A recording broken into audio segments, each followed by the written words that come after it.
Itong aking kumparing si Sander Foy. Na viral nga siya dahil panay ang ano niya, post niya. Na wala na raw siyang makain, nag-iisa na naman daw siya. Ganyan, tapos nagkikis-kis pa siya sa camera, ganyan. Tapos yung mga tao, sari-sari yung mga komento. O bumalik daw sa dating itsura. Pero di ba na parang dati may partner siya? Kasama niyang sa mga post niya? Oo, parang sila pa rin naman yata. Dahil nakita ko si nagpapakain sila eh. Oo Tapos di ba yung sabi ni Sander sardinas na naman ang ulam niya. Parang ang may himig na ng paparamdam sa mga tao na baka naman meron kayo dyan. Parang ganun. Hindi ba ikaw yung pinaparinggan, Nay? Ay, hindi naman ako nakatag. Alam mo, sa totoo lang, masyadong big deal sa mga tao yung dating pagpapalit ng itsura ni Sander Foy, na gumawa po siya.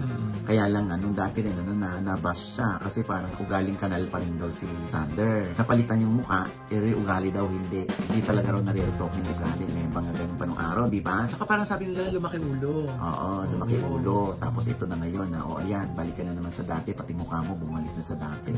Oo, pangit ka pa rin. Yung mga ganyan, Diyos ko. Tapos sinasabi nila na, Sander Foy, pumangit ka na naman.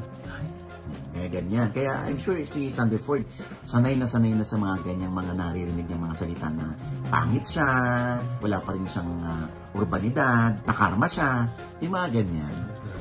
Sanay na dyan si Sander Foy. Kaya, Sander! Hindi ko agad ako siya.